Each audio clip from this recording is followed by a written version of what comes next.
एक मीनार के पाद से एक भवन के शिखर का उन्नयन कोण 30 अंश है और भवन के पाद से मीनार का उन्नयन कोण 60 अंश है। यदि मीनार 50 मीटर ऊंची हो तो भवन की ऊंचाई ज्ञात कीजिए। यहाँ पर मीनार और भवन की बात कहा गया है, तो सबसे पहले यहाँ पर मीनार जो है, ये मीनार की ऊंचाई बड़ा होता है और भवन की ऊंचाई छोटा होता है। तो यह हो गया भवन और यह हो गया मीनार। मीनार के पाद यहाँ हो गया, यह भवन का शिखर है। इसका उन्नयन कोण यहाँ पर दिया गया है, कितने अंश का कोण बना है, तो बताया गया प्रश्न में कि मीनार के पाद से भवन का शिखर का उन्नयन कोण 30 अंश है। कितना अंश है, 30 अंश का कोण बन रहा है। यहाँ पर जो कोण बना है 30 अंश का कोण बन रहा है, यहाँ पे लिखेंगे 30 अंश का कोण बन रहा है। किसके पाद से, मीनार के पाद से और भवन के शिखर तक का उन्नयन कोण 30 अंश है। और अगला जो बताया गया कि भवन के पाद, ये भवन का पाद हो गया और ये मीनार का उन्नयन हो गया। यहाँ पर जो कोण बन रहा है ये 60 अंश का कोण बन रहा है। कितने अंश का, 60 अंश का कोण यहाँ पर बन रहा है। तो भवन की ऊंचाई बताइए। तो माना ये भवन हो गया, भवन की ऊंचाई को यच से प्रदर्शित करेंगे। भवन की ऊंचाई यच हो गया। और मीनार कितनी ऊंचाई है, तो मीनार की जो ऊंचाई है वो 50 मीटर है। यहाँ पर 50 मीटर लिख देंगे, यहाँ 50 मीटर हो जाएगा। तो यहाँ से देखिए, यहाँ से इसका उन्नयन कोण 30 अंश और इसका पाद से इसका उन्नयन कोण 60 अंश है। तो भवन की ऊंचाई ज्ञात करना है। तो सबसे पहले लिखेंगे माना, और माना में लिखेंगे माना भवन की जो ऊंचाई है, माना भवन की जो ऊंचाई है वो यच है। भवन की ऊंचाई क्या है, तो लिखेंगे भवन की ऊंचाई जो है यच है। यहाँ लिख लेंगे यच है। अब यहाँ दो त्रिभुज बना है, एक छोटा बना है एक बड़ा बना है और इसके बीच की दूरी जो है नहीं दिया गया, तो इसके बीच की दूरी को यक्स मान लेते हैं। अब यहाँ पर कोई एक त्रिभुज को पहले ले लीजिए, या छोटा या बड़ा कोई भी ले सकते हैं। तो अगर इस त्रिभुज का नाम रखे तो त्रिभुज का नाम है ए, इसका नाम बी, इसका नाम सी और इसका नाम रख दे डी। अब ये बड़े वाले त्रिभुज की बात कर रहे हैं, बड़े वाले त्रिभुज का नाम क्या है, तो लिखेंगे त्रिभुज ए बी सी में। बड़े वाले त्रिभुज का नाम क्या है, त्रिभुज ए बी सी में। त्रिभुज ए बी सी में हम लोग चलेंगे और त्रिभुज ए बी सी में जब चलेंगे तो यहाँ पर लिखेंगे, बड़े वाले त्रिभुज को प्रयोग कर रहे हैं, टेन थीटा का सूत्र लिखेंगे। टेन थीटा का सूत्र क्या होता है, लिखेंगे यहाँ पर टेन थीटा बराबर सूत्र होता है, टेन थीटा बराबर लंब बटा आधार होता है। टेन थीटा का सूत्र क्या है, लंब बटा आधार होता है। यहाँ लिखेंगे टेन उतर जाएगा, थीटा का मान, बड़े वाले त्रिभुज में थीटा का मान क्या है, 60 अंश है। लंब कितना है, 50 है, 50 हो गया। आधार कितना है, आधार यक्स हो गया। टेन 60 अंश का मान कर्णी में 3 होता है, कर्णी में 3 बराबर हो जाएगा। और यहाँ लिखेंगे बराबर, लिखेंगे 50 बटा जो है यक्स हो जाएगा। यक्स को ऊपर भेज दीजिए, कर्णी 3 को नीचे भेज दीजिए। अब यक्स बराबर क्या बनेगा, 50 बटा कर्णी में 3 हो जाएगा। ये किसका मान हो गया, यक्स का मान निकल गया। समीकरण नंबर क्या बनेगा, 1 हो जाएगा। तो बड़े त्रिभुज से जो है यक्स का मान निकाला गया। अब यहाँ पर छोटे त्रिभुज का प्रयोग करेंगे। तो छोटे त्रिभुज का नाम क्या है, तो त्रिभुज का नाम है ए डी सी या ए बी, यहाँ लिख देंगे ए बी डी। यहाँ पे क्या लिखे, ए बी सी लिखे थे। अब यहाँ प्रयोग करेंगे, त्रिभुज का क्या नाम है, त्रिभुज का नाम लिखेंगे ए बी डी में। त्रिभुज ए बी डी में चलेंगे। अब यहाँ पे लिखेंगे, इसका सूत्र लिख लेंगे, टेन थीटा का सूत्र लिखेंगे। लिखेंगे यहाँ पर टेन थीटा बराबर हो जाएगा। टेन थीटा बराबर सूत्र क्या है, लंब बटा आधार हो जाएगा। टेन थीटा बराबर लंब बटा आधार है, टेन थीटा लंब बटा आधार। और टेन थीटा, इसमें थीटा का मान कितना है, तो इसमें 60 अंश का कोण बना है, लिखेंगे टेन 60 अंश हो जाएगा। टेन 60 अंश हो जाएगा। लंब कितना है, तो लंब यच हो जाएगा। आधार कितना है, यक्स हो जाएगा। तो यच बटा जो है यक्स हो जाएगा। लंब यच है और आधार यक्स है। टेन 60 का मान यहाँ पर टेन देखिए यहाँ पर 30 अंश होगा, ठीक है ना। छोटे वाला त्रिभुज में 30 अंश का कोण बना है, कितने अंश का, 30 अंश का कोण बना है। बड़े वाले त्रिभुज में 60 अंश का और छोटे वाले 30 अंश का। और 30 अंश का मान होता है 1 बटा कर्णी में 3 बराबर हो जाएगा यच बटा यक्स हो जाएगा। इसमें गुणा कर लेंगे। अब यक्स में गुणा करेंगे तो क्या बनेगा, यहाँ पर यक्स बराबर हो जाएगा और यक्स बराबर हो जाएगा। और कर्णी 3 का गुणा यच में करेंगे तो कर्णी में 3 यच हो जाएगा। तो यहाँ लिखेंगे यक्स बराबर कर्णी में 3 यच हो गया। अब इसको समीकरण नंबर क्या मान लेंगे, समीकरण नंबर 2 मान लेंगे। अब यहाँ पर लिखेंगे कि यक्स का जो मान निकला है, यक्स का मान जो निकला है, समीकरण में यक्स का मान निकला था, तो यक्स का मान जो निकला है वह समीकरण नंबर 2 में रख दीजिए। यक्स का मान समीकरण नंबर 2 में रखने पर अब समीकरण 2 में जो है रखेंगे, किसके जगह पे रखेंगे, यक्स के जगह पर रख देंगे। और यक्स का मान क्या निकला था, ऊपर देख सकते हैं, यक्स का मान 50/3 निकला था, यही मान यहाँ पर रख दिया जाएगा। अब यहाँ थोड़ा जगह कम है तो यहीं बगल में लगा देते हैं। अब यहाँ यक्स का मान जब भरेंगे तो यक्स का मान क्या था, 50 था, 50 बटा क्या था, करनी में 3 था, बराबर क्या था, बराबर करनी में 3 एच हो गया। अब इसका गुणा इसमें कर लेंगे, करनी 3 का गुणा करनी 3 में होगा, तो 3 का गुणा करनी 3 में करेंगे तो करनी हट जाता है, तो 3 एच हो जाएगा। 3 एच बराबर क्या हो जाएगा, 50 हो जाएगा। तो एच बराबर क्या बनेगा, 50 बटा जो है नीचे 3 चला जाएगा। अब देखिए करनी 3 का गुणा करनी 3 में करेंगे तो 3 3 9, और करनी 9 का मान 3 होता है, तो लिखेंगे 3 एच बराबर 50 हो गया। तो एच बराबर 50/3, 3 से भाग कर देंगे, तो एच बराबर जब भाग करेंगे तो 16 सही 16 3 48, 16 सही 2/3 मीटर जो आ जाएगा, यही जो है भवन की ऊंचाई आ जाएगा। तो भवन की ऊंचाई क्या आ गया, 16 सही 2/3 मीटर, यही इसका क्या हो जाएगा, आंसर हो जाएगा। तो उम्मीद करते हैं यह प्रश्न जो है आप लोगों को अच्छे से समझ में आ गया होगा। अब अगला प्रश्न है, एक 80 मीटर चौड़ी सड़क के दोनों ओर आमने सामने ऊंचाई वाले 2 खंभे लगे हुए हैं। अब यहाँ पर आमने सामने जो है समान ऊंचाई के 2 खंभे लगे हुए हैं। अब अगला प्रश्न है, एक 80 मीटर चौड़ी सड़क के दोनों ओर आमने सामने समान ऊंचाई वाले 2 खंभे लगे हुए हैं। इन दोनों खंभों के बीच सड़क एक बिंदु से खंभों का उन्नयन कोण क्रमशः 60 अंश तथा 30 अंश है। खंभों की ऊंचाई और खंभों से बिंदु की दूरी ज्ञात कीजिए। और यह 6 नंबर का प्रश्न है, और यह प्रश्न जो है हर साल के पेपर में आ रहा है। तो ऐसे प्रश्नों को जो है आप सभी लोग अच्छे से तैयार करके ही एग्जाम देने जाइए। तो यहाँ पर कैसे इसको हल करेंगे, एक एक लाइन जो है आपको बताया जाएगा। अब सबसे पहले क्या करेंगे, एक 80 मीटर के यहाँ पर एक सड़क है, 80 मीटर चौड़ी एक सड़क है, और दोनों तरफ जो है यहाँ पर भी एक मीनार है, मतलब यहाँ पर एक खंभा है, ठीक है, याद रखिए मीनार एक खंभा है, और इधर भी आपको एक खंभा है। दोनों खंभा समान ऊंचाई के हैं। क्या समान ऊंचाई के मतलब दोनों की ऊंचाई आपस में क्या है, बराबर हैं। अब यहाँ से अगर इसका उन्नयन कोण देखा जाए, मतलब सड़क पर किसी बिंदु पर, तो यहाँ पर एक उन्नयन कोण 30 अंश बन रहा है और एगो 60 अंश का बन रहा है। तो कोई भी कोण मान सकते हैं, किधर भी मान सकते हैं। इधर आप 30 अंश मानिए, इधर 60 अंश मानिए, या पहले वाले को 60 अंश मान लीजिए। यह 60 अंश का कोण बन रहा है, और ये जो बना है 30 अंश का कोण बन रहा है, और दोनों की ऊंचाई एकदम समान है। तो यहाँ ऊंचाई को क्या लिखेंगे, यहाँ पर यच हो जाएगा, ऊंचाई यच हो गया। इसका भी ऊंचाई क्या रहेगा, यहाँ पर यच रहेगा, समान ऊंचाई है। और सड़क कितनी मीटर की ऊंचाई, कितनी चौड़ी है, तो सड़क की जो चौड़ाई है 80 मीटर है। कितना है, यहाँ से लेकर के यहाँ तक जो है सड़क की चौड़ाई जो दिया गया है वो 80 मीटर चौड़ी जो है सड़क दिया गया। सड़क के एक तरफ खंभा, सड़क के दूसरे तरफ भी खंभा लगा है, दोनों खंभा की ऊंचाई आपस में समान है। और यहाँ उन्नयन कोण जो है 30 अंश का है, एक 60 अंश का है। तो कोई भी कोण जो है इधर 30 बनाइए या इधर 60 बनाइए, आपका आंसर आएगा। तो यहाँ से अगर इसकी बीच की दूरी, अगर 80 में से अगर इसकी बीच की दूरी x मान लें, यहाँ तक x हो गया, तो इधर की बीच की दूरी 80 माइनस x हो जाएगा, क्योंकि इसमें से x निकल गया तो क्या बनेगा, 80 माइनस x हो जाएगा।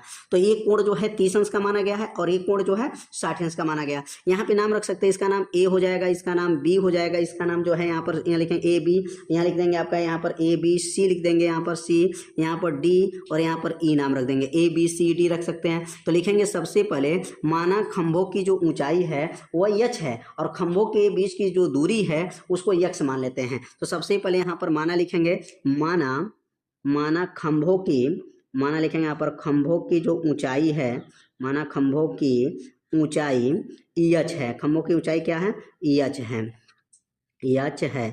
और खंभों के बीच की दूरी लिखेंगे, खंभों के बीच की दूरी, खंभे की बीच दूरी, बीच जो है दूरी जो है यक्स है, बीच दूरी क्या है, यक्स है। अब यहाँ बीच दूरी यक्स हो गया। अब इस त्रिभुज का नाम कोई ले लेंगे, या बड़ा वाला त्रिभुज लीजिए या छोटा वाला त्रिभुज लीजिए, कोई भी त्रिभुज लेंगे आपका आंसर आएगा। तो लिखेंगे, अगर त्रिभुज का नाम लेते हैं, अगर इस त्रिभुज का नाम लेते हैं ए बी सी में, त्रिभुज का नाम क्या है, लिखेंगे ए बी सी में। अब इस त्रिभुज में चलेंगे ए बी सी में, तो टेन थीटा का सूत्र क्या होता है, तो टेन थीटा का सूत्र लिखेंगे यहाँ पर टेन थीटा बराबर होता है लंब बटा आधार होता है, लंब बटा आधार, लंब बटा क्या होता है, आधार होता है। किसका सूत्र लिखे हैं, टेन थीटा का सूत्र होता है लंब बटा आधार। अब यहाँ मान रखेंगे टेन थीटा, थीटा का मान क्या है 60 अंश है, 60 हो जाएगा। लंब कितना है, लंब यच हो जाएगा, यच हो गया, और आधार कितना है यक्स हो जाएगा। तो क्या बनेगा यहाँ पर टेन थीटा का मान 60 हो गया, लंब यच हो गया, आधार यक्स हो गया। टेन 60 का मान क्या होता है, करनी में 3 बराबर हो जाएगा यच बटा यक्स हो जाएगा। अब इसमें गुणा कर लेंगे, यक्स में गुणा हो जाएगा, तो क्या बनेगा यहाँ पर यच बराबर, अब यच बराबर हो जाएगा, करनी में 3 का गुणा करेंगे तो करनी में 3 यक्स हो जाएगा, और ये बन जाएगा समीकरण नंबर 1 हो जाएगा। तो ये समीकरण नंबर 1 कैसे आया समझ में आ गया होगा। छोटे वाले त्रिभुज का प्रयोग नहीं किया गया यहाँ पर, यहाँ बड़े वाले त्रिभुज का प्रयोग किया गया जो 60 अंश का कोण बना है, और लंब का मान यच हुआ, आधार का मान यक्स हो जाएगा। यच बराबर करनी में 3 यक्स आया, क्योंकि टेन 60 अंश का मान करनी में 3 होता है, करनी 3 में गुणा करेंगे यक्स में, तो यच बराबर करनी में 3 यक्स हो जाएगा। अब ये छोटा त्रिभुज का प्रयोग करेंगे। छोटा त्रिभुज का क्या नाम है, तो लिखेंगे त्रिभुज का क्या नाम है, तो लिखेंगे त्रिभुज, यहाँ जाएगा बी डी ई में, त्रिभुज बी डी ई में हम लोग चलेंगे, और यहाँ लिखेंगे वही सूत्र जो लागू किए हैं, ऊपर जो सूत्र लागू किए हैं वही सूत्र जो है दोबारा लागू करेंगे। अब लिखेंगे यहाँ पर टेन थीटा का सूत्र क्या होता है, तो टेन थीटा का सूत्र होता है लंब बटा आधार होता है, लंब बटा क्या हो जाएगा आधार, और टेन थीटा पर लंब बटा आधार, तो टेन थीटा का मान 30 अंश रखेंगे। अब लिखेंगे यहाँ पर टेन थीटा का मान 30 अंश हो जाएगा, और लंब जो है एच हो जाएगा, और आधार जो दिया गया है 80 माइनस एक्स हो जाएगा, आधार क्या है 80 माइनस एक्स हो जाएगा। टेन 30 अंश का मान क्या होता है, तो टेन 30 अंश का मान 1 बटा करनी में 3 होता है, बराबर हो जाएगा एच बटा 80 माइनस एक्स हो जाएगा। अब यहाँ पर जो है इसका गुणा इसमें करेंगे और इसका गुणा इसमें होगा, तो करनी 3 का गुणा एच में करेंगे तो क्या बनेगा, करनी में 3 एच बराबर 80 का गुणा करेंगे तो 80 माइनस एक्स हो जाएगा। अब यहाँ पर जो मान रखे हैं, अब यहाँ एक्स का मान, यहाँ पर एच का मान रख देंगे। एच का मान कितना आया था, करनी में 3 एक्स आया था, यहाँ पर एच के जगह पर रखेंगे, तो लिखेंगे यहाँ पर एच का मान रखने पर, एच का मान रखने पर, अब एच का मान यहाँ रख देंगे तो एक्स का मान आ जाएगा, और इसमें एक्स का भी मान निकालना है एच का मान रखने पर। अब एच का मान कितना है, तो करनी में 3 यक्स है, अब इसके जगह पर नीचे रखेंगे यहाँ पर करनी में 3 हो गया, और यहाँ पर यच के जगह पर क्या रखेंगे, करनी में 3 यक्स हो जाएगा, बराबर हो गया 80 माइनस यक्स हो जाएगा। करनी 3 का गुणा करनी 3 करेंगे तो करनी हट जाएगा, 3 यक्स हो जाएगा, बराबर 80 माइनस यक्स हो जाएगा। देखिए करनी 3 का गुणा 3 में करेंगे तो 3 3 की 9, और करनी 9 का मान 3 होता है, इसलिए यहाँ करनी को हटा देते हैं, 3 यक्स बराबर 80 माइनस यक्स। करनी 3 का गुणा जब करनी 3 में करेंगे तो करनी हट जाता है, 3 यक्स बराबर 80 माइनस यक्स। अब यक्स को पक्षांतर करेंगे, ये माइनस यक्स पक्षांतर होगा तो प्लस हो जाएगा। अब यहाँ पर थोड़ा ऊपर लिख देते हैं, यहाँ जगह थोड़ा कम है, अब यहाँ पर जगह है थोड़ा सा, तो यहाँ लगा देते हैं। अब यक्स को पक्षांतर जब करेंगे तो क्या था, यहाँ पर 3 यक्स था, बराबर क्या था 80 माइनस यक्स था। यक्स को पक्षांतर कर लेंगे, 3 यक्स प्लस यक्स बराबर 80 हो जाएगा। 3 और 1 मिलकर के क्या हो जाएगा 4 यक्स, 4 यक्स बराबर 80 हो जाएगा। तो यक्स बराबर क्या बनेगा 80 बटा 4 हो जाएगा, 4 नीचे जाएगा, 4 से 80 काट देंगे, यक्स बराबर क्या आ जाएगा 20। मतलब जो यहाँ पर यक्स का मान निकला है वह जो मान किसका आया है, या यहाँ से लेकर के यहाँ तक जो है बिंदु है जहाँ से 60 अंश का कोण और 30 अंश का कोण बन रहा था, यहाँ तक आपका जो है कितना दूरी है 20 मीटर की दूरी पर यह कोण 60 अंश का और 30 अंश का कोण बनेगा। तो ये तो आ गया यक्स का मान, यक्स बराबर 20 मीटर आ गया। अब यहाँ यच का मान निकालना है, तो यच का मान निकालने के लिए अब यक्स का मान यहाँ पे रख देंगे, यक्स का मान जब रखेंगे तो यच का मान निकल जाएगा। तो लिखेंगे यहाँ पर यक्स का मान, यक्स बराबर 20 जो आया है वह समीकरण नंबर 1 में रख देंगे। समीकरण नंबर 1 में रखने पर, अब समीकरण 1 में जब रखेंगे तो यच का मान निकल जाएगा। तो समीकरण 1 में रखने पर समीकरण 1 क्या है, यच बराबर है करनी में 3 यक्स है। अब यहाँ यच बराबर है करनी में 3 उतर जाएगा, और यक्स का मान, अब यक्स का मान कितना रखना है, तो यक्स का मान 20 रखना है। 20 में करनी 3 का गुणा कर लेंगे तो यच बराबर क्या आ जाएगा 20 करनी में 3 मीटर आ जाएगा। मतलब जो खंभा है वो खंभे की जो है ऊंचाई कितना हो जाएगा, तो 20 करनी में 3 मीटर हो जाएगा, और उसका जो बिंदु होगा खंभे से जो बिंदु की जो दूरी होगा वह 20 मीटर हो जाएगा। तो दूरी 20 मीटर आ गया, ऊंचाई जो आया है 20 करनी में 3 मीटर आ गया है। तो उम्मीद करते हैं यह प्रश्न आप लोगों को अच्छे से समझ में आ गया होगा। इसमें 2 त्रिभुज का प्रयोग किया गया है, एक बड़े त्रिभुज का प्रयोग किया गया है, एक छोटे त्रिभुज का, और बड़े त्रिभुज में भी tan थीटा और दूसरे त्रिभुज छोटे वाले त्रिभुज में भी tan थीटा का प्रयोग करके यक्स का मान और यच का मान को निकाला गया है। तो उम्मीद करते हैं प्रश्न आप लोगों को बहुत ही अच्छे से समझ में आ गया होगा।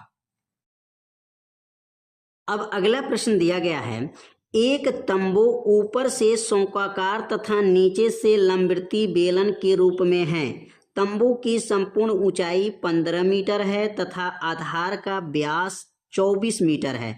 तंबू के बेलनाकार भाग की ऊंचाई 10 मीटर है।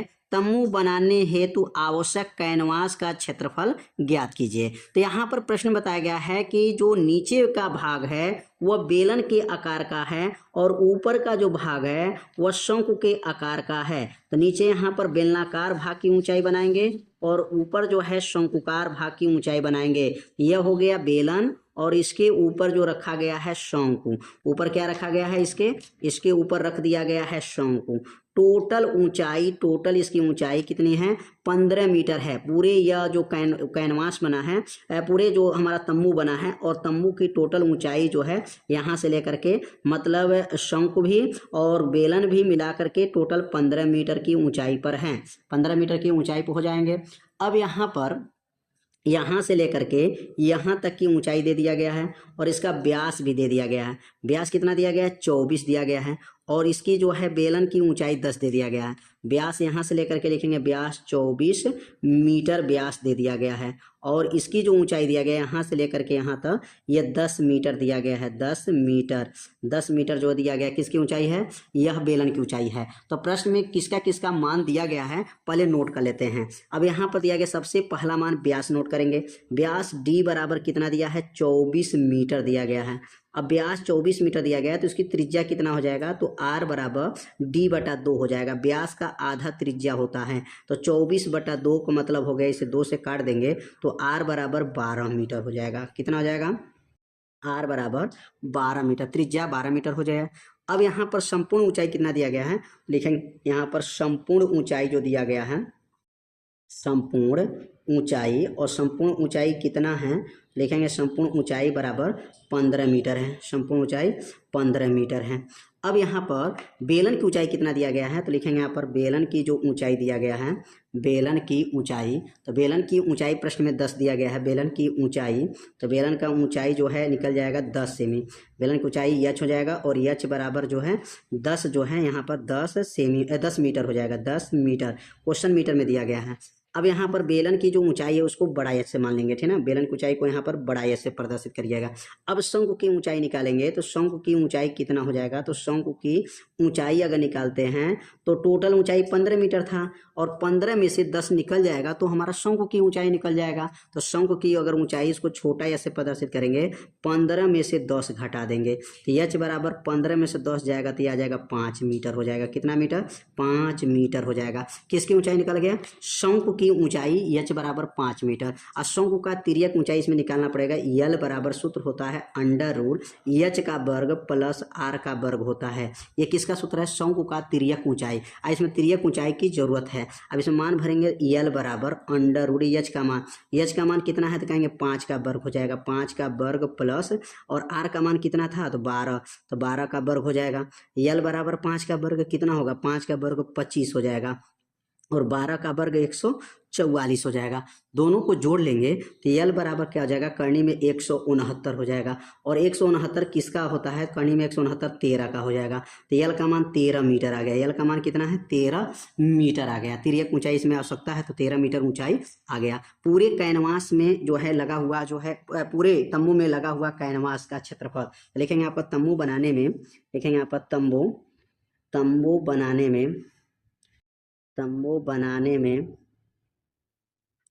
में लगा कैनवास का क्षेत्रफल,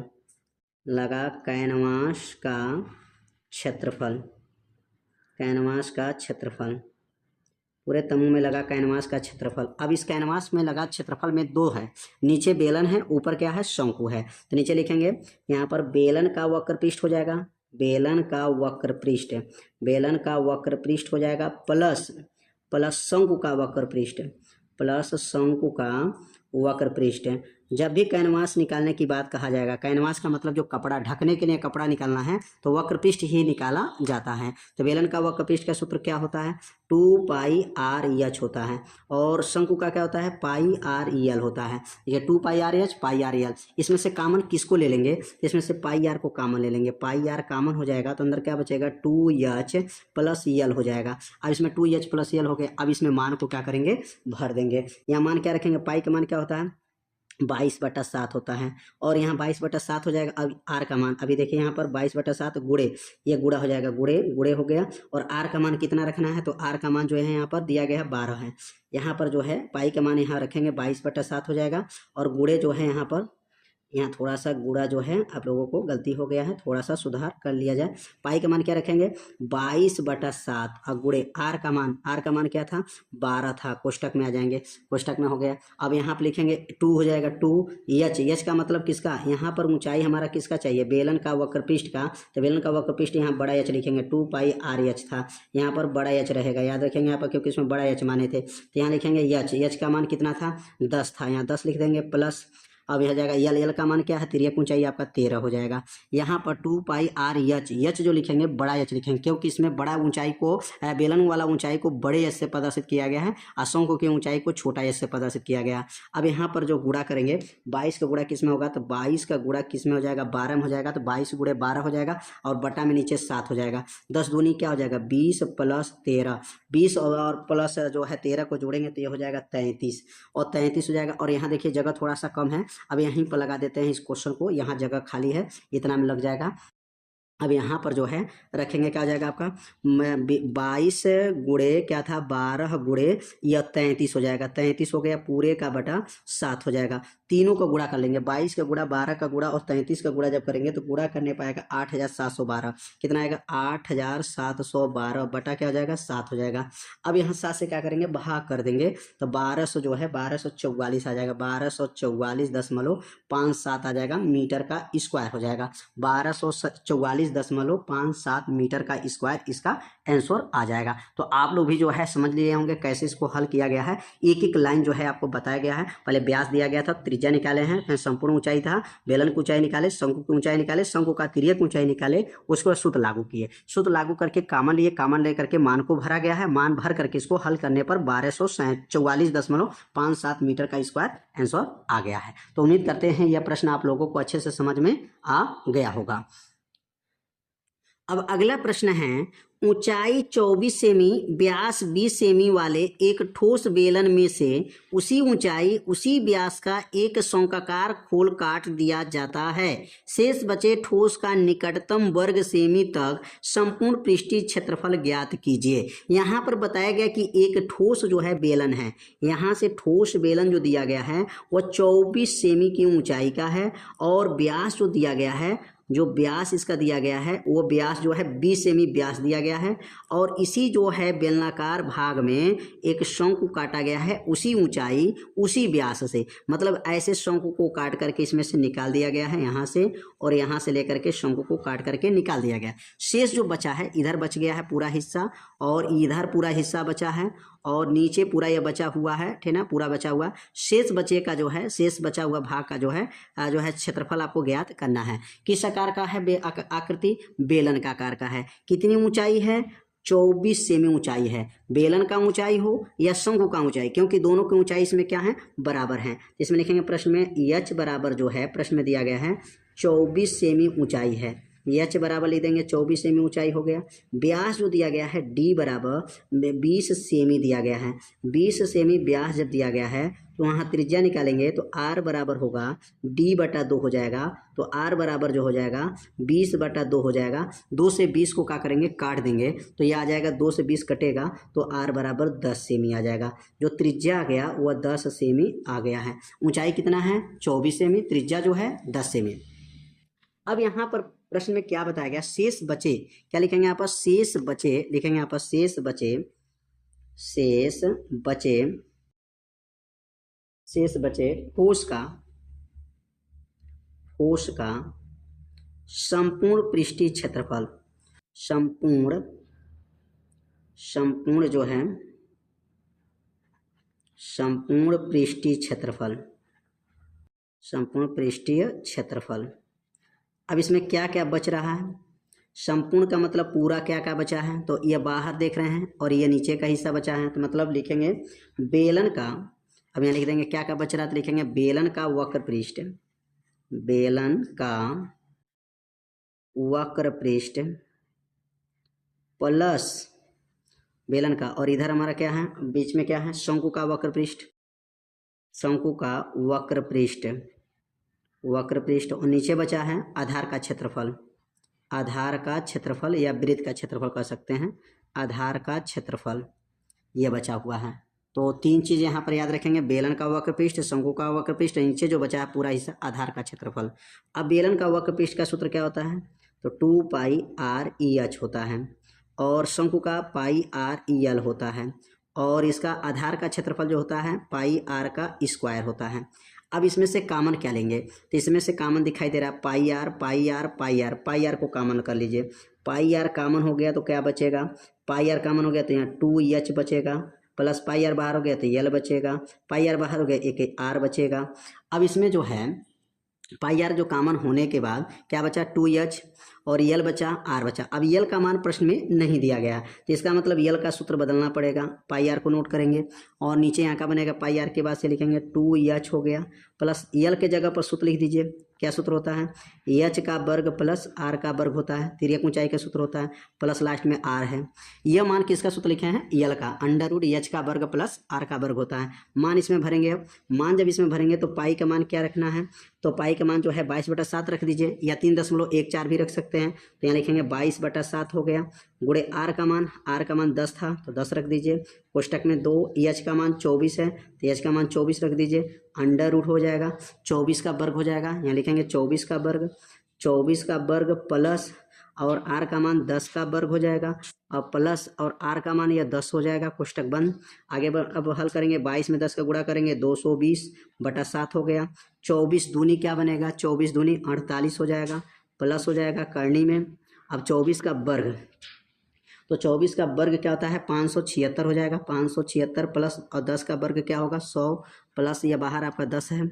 अब आगे हल करेंगे तो क्या बनेगा, 220 बटा में क्या होगा, 7 हो जाएगा, कोष्टक में आएंगे, अब कोष्टक में क्या दिया है, 48 दिया है, प्लस हो गया, दोनों जोड़ेंगे तो क्या बनेगा, 576 100 जोड़ेंगे 676 हो जाएगा, क्या बनेगा यहाँ पर 676, और 676 हो जाएगा, प्लस यहाँ पर 10 हो जाएगा। 676 किसका होता है, वर्गमूल, तो लिखेंगे 220/7 हो गया, कोष्टक में क्या बनेगा यहाँ पर 48 हो गया, प्लस 676 किसका वर्गमूल होता है, तो 26 का होता है, 26 + 10 हो जाएगा। अब तीनों को जोड़ लेंगे क्या बनेगा, 220/7 हो गया, 48 26 10 जोड़ेंगे तो क्या बनेगा यहाँ पर 84 हो जाएगा, यहाँ लिखेंगे 84 हो गया, 84 7 से कट जाएगा, 7 से 84 कट जाएगा, कितने बार में जाएगा, तो 7 × 9 7, 7 दूनी 14, 12 बार में जाएगा। तो 220 का गुणा किस में करेंगे, 12 में, 220 का गुणा 12 में होगा तो कितना आंसर आ जाएगा, तो इसका आंसर आएगा 2640 आ जाएगा, वर्ग सेमी हो जाएगा, क्षेत्रफल है तो वर्ग सेमी हो जाएगा। तो उम्मीद करते हैं यह प्रश्न आप लोगों को अच्छे से समझ में आ गया होगा। यहाँ पर याद रखिएगा, यल का मान प्रश्न में नहीं दिया गया था, जब यल का मान प्रश्न में नहीं दिया गया था तो यल का मान को निकालना पड़ेगा सूत्र के सहायता से, तो सूत्र के सहायता से हमने मान निकाला, तो यहाँ पर जो है h का वर्ग किए, r का वर्ग किए, दोनों जोड़े 676 का वर्गमूल 26 होता है, 26 पूरा जोड़ेंगे तो 84 होगा, फिर 7 से कट जाएगा, 220 में 12 का गुणा कर लेंगे, 220 × 12 2640 वर्ग सेमी हो जाएगा। तो उम्मीद करते हैं यह प्रश्न अच्छे से समझ में आ गए। वीडियो आप लोगों को कैसा लगा एक बार जरूर कमेंट कीजिएगा, वीडियो को लाइक कर दीजिएगा, और चैनल पे यदि आप पहली बार आए होंगे चैनल को सब्सक्राइब जरूर कर लीजिएगा। वीडियो बनाने में बहुत मेहनत लगता है, इसलिए आप सभी लोग जो है चैनल को सब्सक्राइब जरूर कर दीजिएगा, वीडियो को जो है लाइक जरूर कर दीजिएगा। मिलते हैं अब अगले भाग में, तब तक के लिए जय हिंद जय भारत।